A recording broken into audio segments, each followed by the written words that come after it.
Good afternoon, this is going to be Hairy Muppet. We are going to be casting Game 2 of Round 2 of the EMS Clan Tournament Championship Spring 2013 series. You know what the deal is. This is like the fourth game in this series of semi-finals.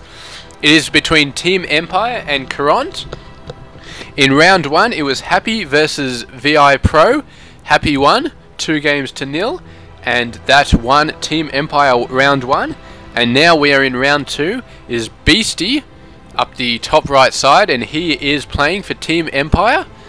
And down the bottom left side we do have LoLvsxD. XD, I'm pretty sure it's Deathface, so we're just going to call him LOL.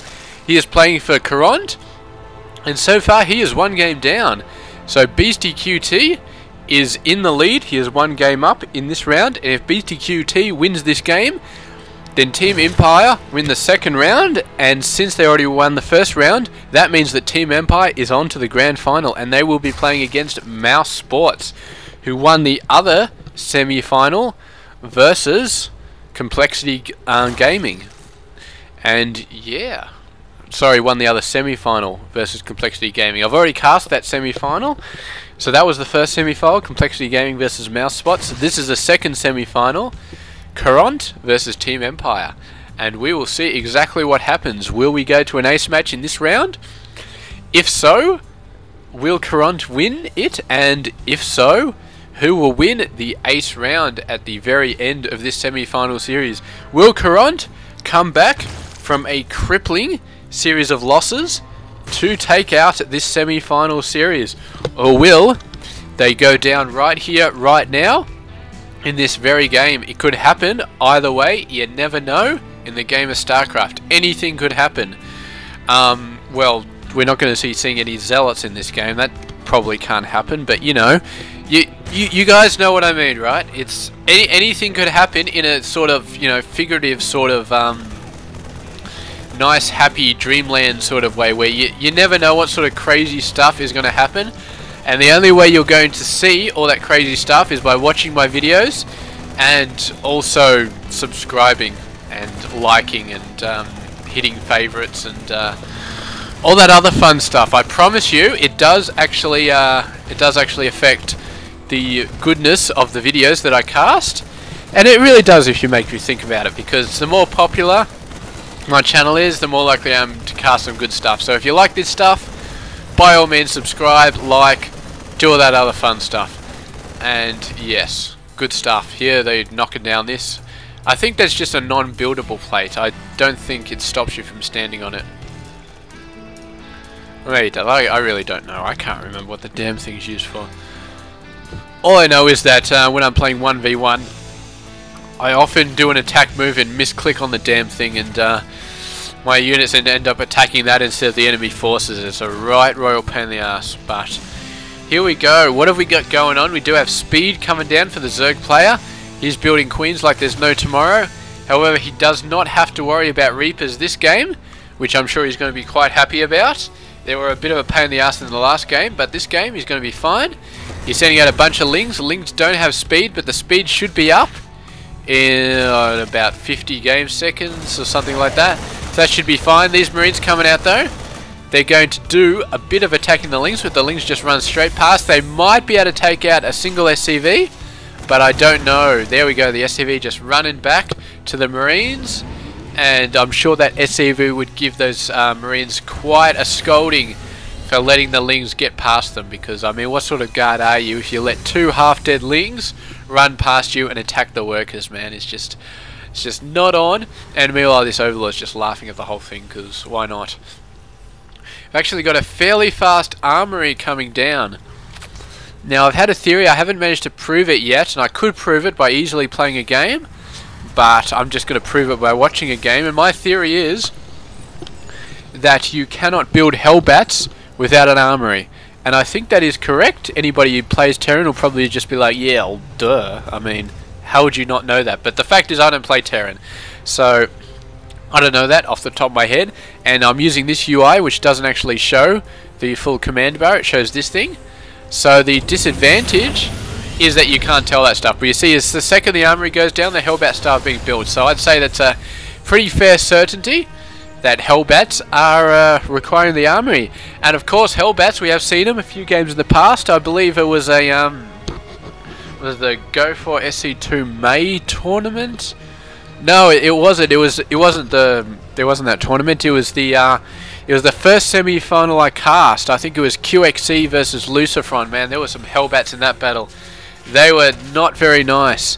Hellbats, as I've said before, it definitely constitutes a war crime, the use of Hellbats in any sort of engagement.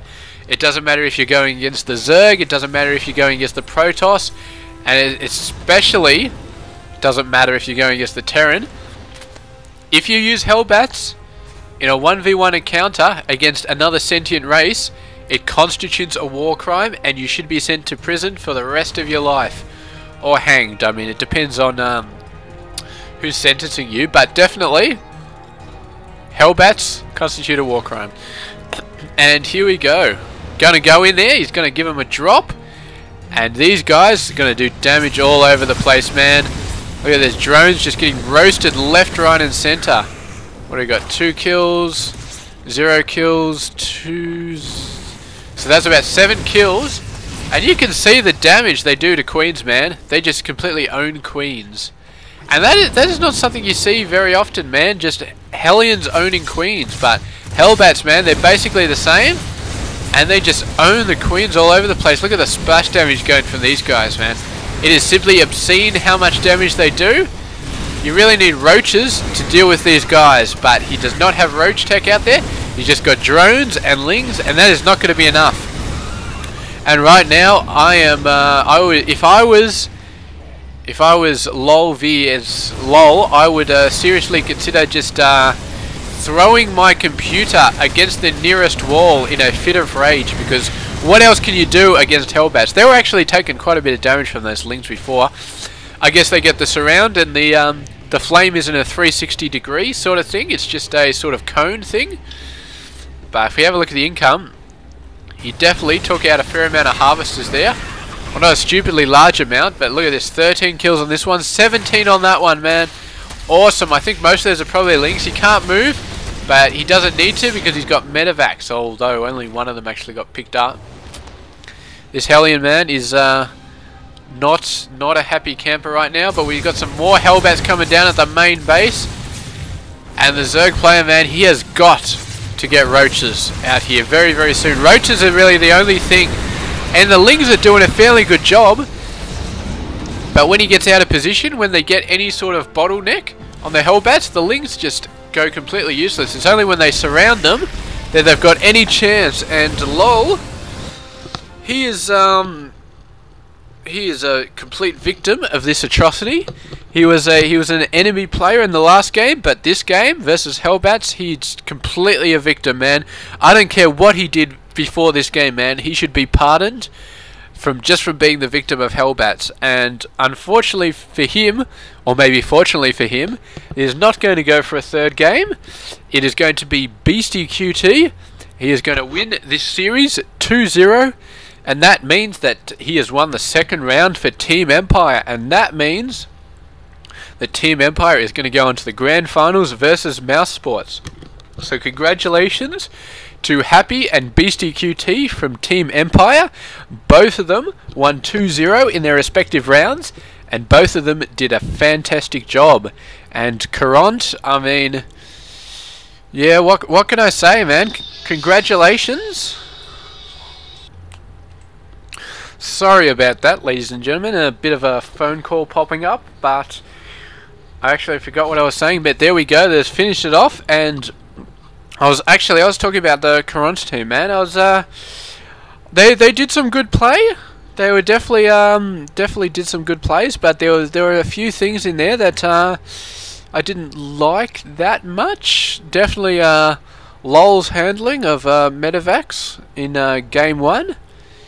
It didn't impress me too much, and VI Pro is quitting the second game of his series with no real reason. Didn't seem quite right, but overall, man, in Masters players, they went out there, they did the best they could, And yeah, they really they did not just lie down and take it. They put up a very nice challenge. So congratulations to LOL and VI Pro from the Karont team. And yeah, we got to get stuck into the grand final. It's going to be Mouse Sports versus Team Empire. And yeah, I actually noticed both those teams, man. From the 4 players we've seen from those teams so far, 3 of them have been Terrans. So we've seen some excellent Terran players so far from those winning teams. And well, we expect to see a lot more Terran action coming up in the grand final. Stay tuned for that. I will catch you guys later. This has been Hairy Muppet.